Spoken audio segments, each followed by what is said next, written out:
Hi guys, so I am walking the streets of Budapest Friday, September 11th of 2015, and I just want to give you guys an update on the migrant situation here in Hungary, which has been on the news recently, and on my viewpoint and some of my opinions on that situation. So just to give you a short report on my observations here on the ground in Budapest, the Hungarian government has almost done with its fence, sealing off the border with Serbia.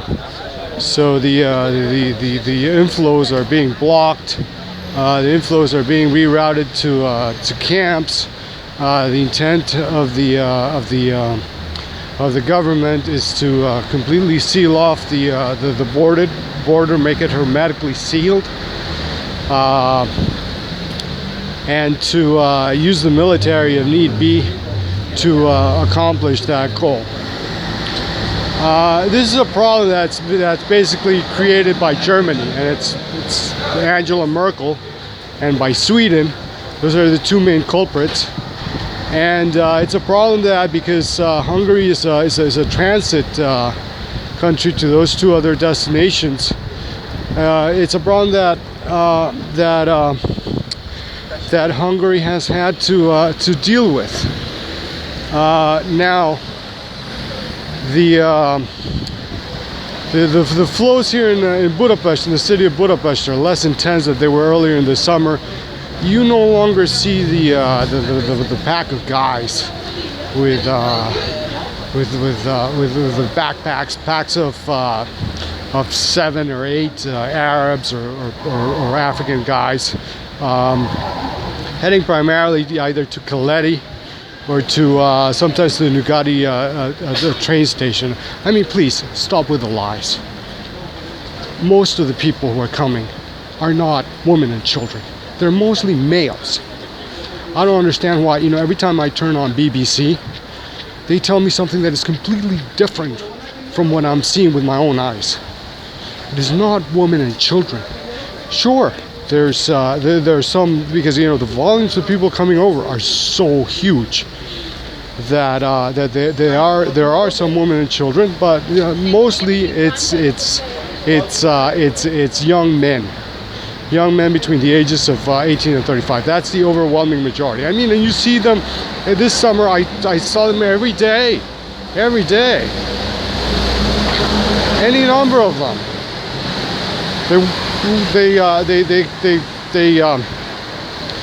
They go in packs. They're still here.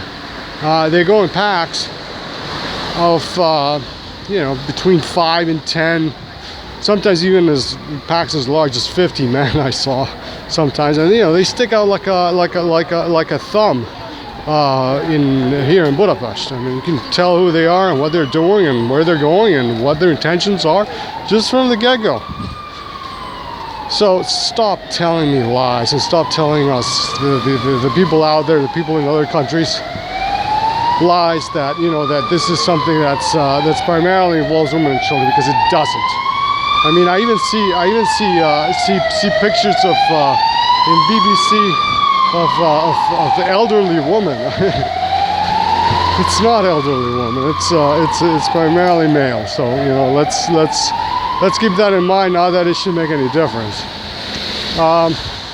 Germany, Angela Merkel. I mean, this woman is unbelievable. She is such an idiot.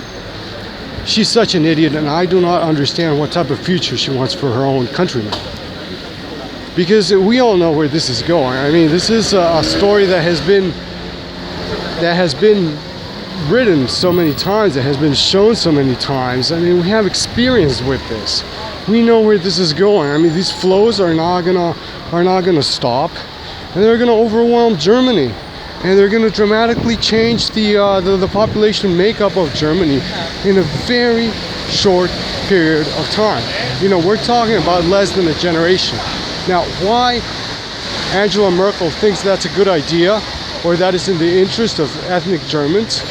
That to me is a mystery. I mean, I'm not German, so I guess my opinion is just as of a disinterested, or my observation is just of a disinterested observer. But I mean, I think this is, if it is in the interest of anybody, it is not in the interest of the native Germans. It's in the interest of maybe some employers will make a few bucks here and there. I mean, that's so important. The welfare system will collapse under the weight. I mean, it just will.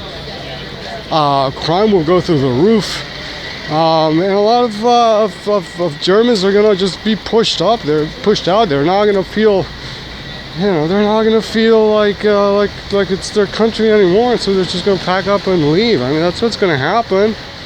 I don't understand why the idea, the notion of moving all these Arabs into the heart of Europe, why people have any expectation that this situation is going to play out any differently than has already played out in countless cities throughout Europe and in the United States.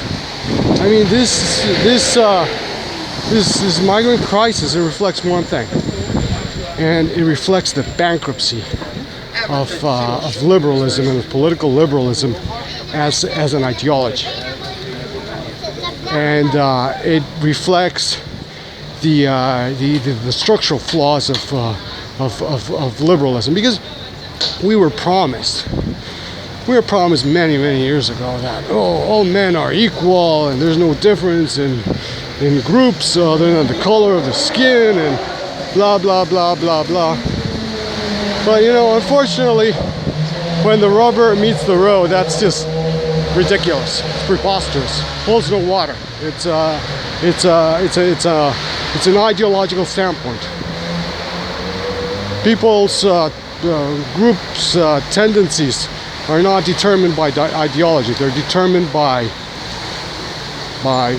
who these people are. I mean, by their makeup. They're not determined by somebody's political preference. And whether some countries in Africa have a future as advanced economies. I mean, the notion is even sounds. You already raise your eyebrows. Yeah, right. Like that's ever going to happen. But it doesn't really depend on anybody's political opinions. I mean, that's just the way things are. That's just a given. Those are just facts. And I don't understand why people are so reluctant to just call out facts for what they are. I mean, stop the lies. Stop the lies. We've been told that the Middle East and Africa, we were told that in the absence of colonialism and in the absence of intervention by European countries, right? In the absence of oppression by European countries and the grasping nature of European powers, in the absence of that, of the presence of Europeans, these countries would blossom, or at least they would stabilize, but they haven't. They haven't. I mean, the whole scheme has turned out to be a fraud and an absolute deception. So where are we right now? We're in a situation where hundreds of thousands of people, millions of people, are just rushing into Europe and completely overwhelming the native societies, and us being told that it's somehow immoral for us to oppose that, and it is somehow immoral for us to refuse to be subject to the wills of populations and of cultures that are completely alien to us. And that needs to stop. We need to clarify things. We need to clarify things to our leaderships. We need to speak loudly and clearly, and we need to stop with the lies, and we need to point out the truth as we see it, not as we are told it should be. Because this is otherwise this is just going to get worse and worse and worse as the years roll by. Africa is projected to have 4 billion people by 2100. The Middle East, the population of the Middle East is also exploding astronomically. And these societies are not functioning societies. And they're not functioning societies because of the people who comprise them. They're not functioning societies for the same reason that when these people immigrate to the West, they cannot be successfully integrated. Because the individuals that comprise these societies, they make terrible life choices, and there's a ridiculously high tendency towards just outright criminality. I mean, in the Scandinavian countries, since the migrants started rushing in, I mean, the rape statistics are just through the roof. I mean, that is just a fact. That is just a fact that I realize that, some people would rather just sweep it under the rug. But I mean, at this point, it is so obvious what is going on that it's just like trying to hide a cow under a rug. It doesn't work. It doesn't work. Everybody knows it. The truth is out in the open. So the powers that be should just stop lying and should acknowledge that the situation that is being presented to Europe right now of being essentially invaded by Islamic countries and by African peoples sucks. I mean, it completely sucks. And it is also unfair because European peoples are not donkeys to be ridden. European peoples are not donkeys to be ridden at the will of people who are completely alien to Europe and to European cultures, and who, when they come here, causes nothing but trouble. We need to speak out, and we need to speak out clearly. And when politicians like Angela Merkel try to break the back of countries like Hungary, like Slovakia, like the Baltic states, because they refuse to become essentially subsumed by an endless tidal wave of migrants from Africa and the Middle East. I mean, that just needs to stop. And we need to speak clearly, and we need to speak loudly, and we need to point out that these so-called leaders like Angela Merkel, they need to stop feeding us crap, because that's what they're doing. They're feeding us crap. They're feeding us lies. They're feeding us things that we know are not true. And if we do not do that, then what will happen is that we will become submerged by Africa. We will become submerged by the Middle East, and it's not going to be pretty. It's not going to be pretty. We will be ruled by Islam, and we will be ruled by savagery. Our women will be disrespected. Our property rights may be endangered. Our tax dollars will essentially disappear. Who knows where?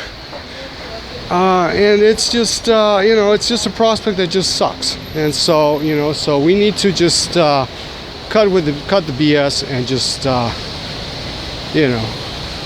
call things for what they are.